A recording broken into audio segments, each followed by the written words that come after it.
उज्जैन, एक शहर, एक एहसास। लेकिन सच ये है, मैं कई दिनों से घर से बाहर ही नहीं निकला। एकदम कैद सी फीलिंग आ रही थी। सब कुछ खाली-खाली लग रहा था। बस यूँ ही लैपटॉप के सामने बैठा रहता था। तभी एक मैसेज आया, भाई शिवरात्रि है, उज्जैन चले? और कोई प्लान नहीं, कोई तैयारी नहीं। बस घर से निकले और पकड़ ली ट्रेन। पर हमें क्या ही पता था कि महादेव हमारी परीक्षा कुछ ऐसे भी लेंगे। तो हुआ यूं कि हमारा ये सफर शुरू हुआ मुंबई से। मुंबई के सबसे प्रसिद्ध टेम्पल यानी कि श्री सिद्धिविनायक टेम्पल से बाप्पा का आशीर्वाद लेके हमें जाना था all the way to Ujjain. मन में ये ख्याल था कि बाप्पा का आशीर्वाद लेके बाप्पा के पप्पा से मिलना चाहिए, यानी कि हमारे महादेव से। बाप्पा का आशीर्वाद लेके हम निकल पड़े दादर से ऑल द वे टू कल्याण, जो कि हमारी यात्रा कल्याण से ही शुरू होने वाली है।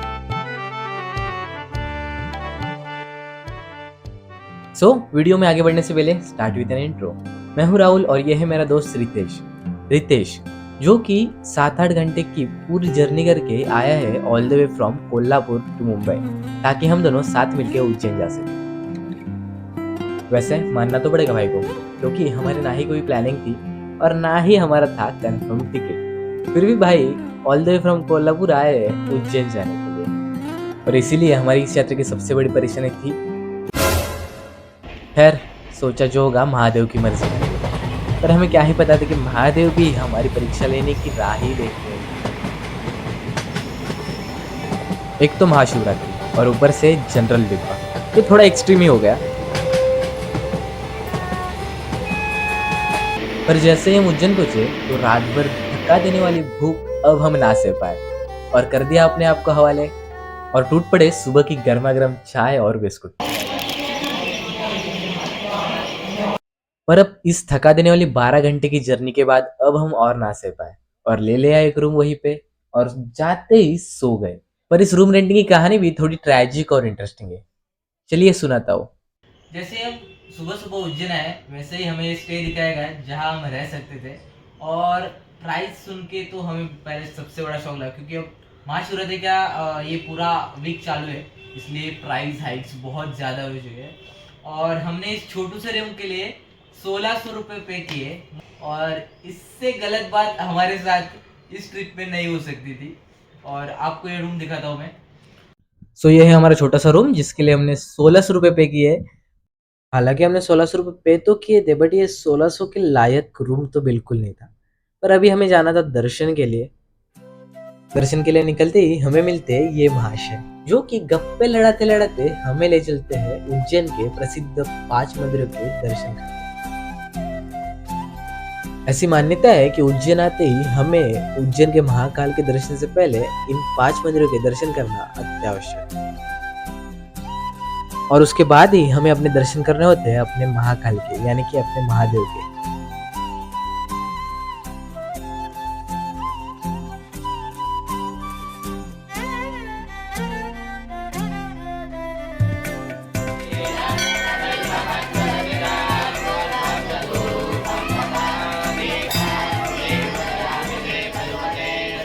तो अब हमारा दर्शन भी हो गया, थोड़ा खाना पीना भी हो गया, तो सोचा क्यों ना थोड़ा आराम करके बाद में महाकाल के दर्शन करने जाए। वैसे तो हमारा सुबह का दर्शन हो चुका है और अब घड़ी में 4:19 हो चुके हैं, और अभी हम जा रहे हैं महाकाल के दर्शन लेने, क्योंकि अब शाम हो गई हुई।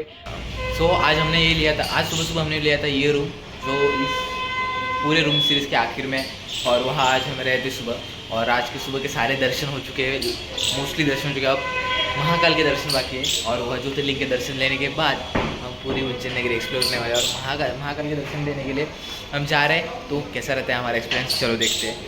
वैसे हम निकल तो बड़े थे दर्शन के लिए, बट कल महाशिवरात्रि थी, तो आज सारे गेट थोड़ा थोड़ा बंद करना शुरू हो गए थे, और जो मेन गेट से एंट्रेंस है वही चालू थे, इसलिए हम गलियों से रास्ता निकालते निकालते उन एंट्रेंस के पास जा रहे हैं।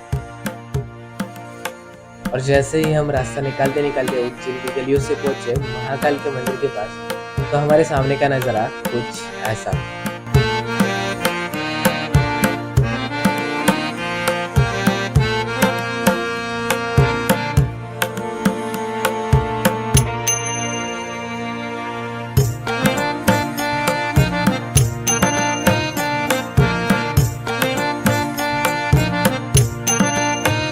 और अब बारी थी महादेव के दर्शन।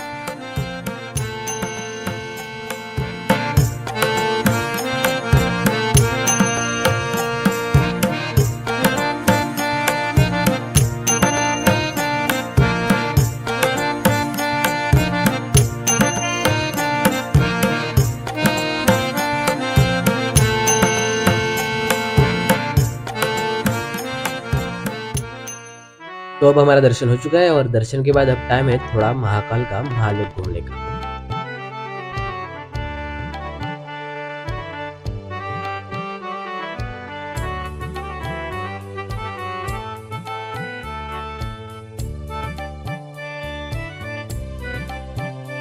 लोगों की भीड़ में प्रसाद के डब्बे लेके मैं चल रहा था। पर देखो ना, इंडिया कितना वाइब्रेंट है। हर जगह जाओगे बहुत सारे लोग मिलेंगे, बहुत सारे नए नए जगह देखने को मिलेगी, बहुत सारे अच्छे एक्सपीरियंस आपके साथ बन जाते हैं। तो यही तो सबसे खास बनाता है मेरे इंडिया को।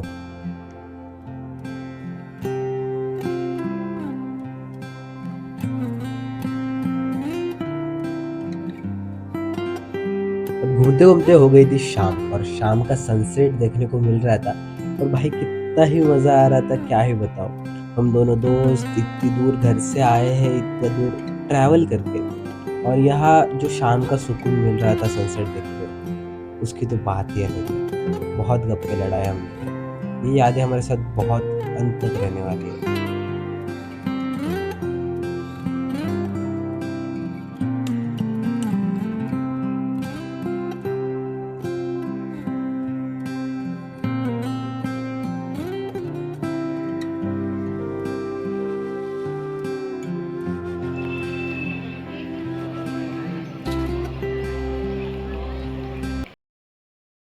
सो दैट कंक्लूड्स डे 1 और अब आ चुके हम डे 2 पे। तो सुबह सुबह हमने अपना रूम छोड़ा और आ पहुंचे राम घाट पे। बनारस के घाटों की बात तो बहुत जन करते हैं, बट उज्जैन की इस घाट की बात भी बहुत ही अलग है।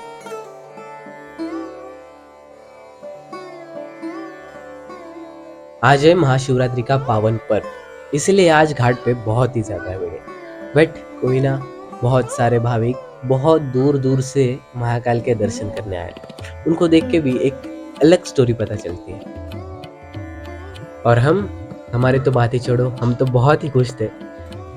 यहाँ हर कोई कुछ ना कुछ मांगने आए। पाप और पुण्य की उड़ती यहाँ चिड़िया है, लेकिन हम यहाँ कुछ मांगने नहीं आए। हम यहाँ लेने आए सिर्फ एक एक्सपीरियंस और थोड़ा बहुत एक्सप्लोर करना, ताकि हम अपने आप को और ज़्यादा महसूस कर सकें। सो गाइस, अब हम आए घाट पे और यहाँ राम घाट पे आए और यहाँ मस्त पैकी बैठे हैं घाट। शिप्रा नदी और राम घाट, यहाँ के माहौल में कुछ जादू सा है। हम सुबह आए थे और सुबह से अभी दोपहर के 3 बज के हो चुके और फिर भी हम यही घाट पे बैठे हैं। सो घाट पे बैठने के बाद अभी हम जाने वाले हैं अपने नए हर्डल को पार कर, और वो हर्डल है घर वापसी।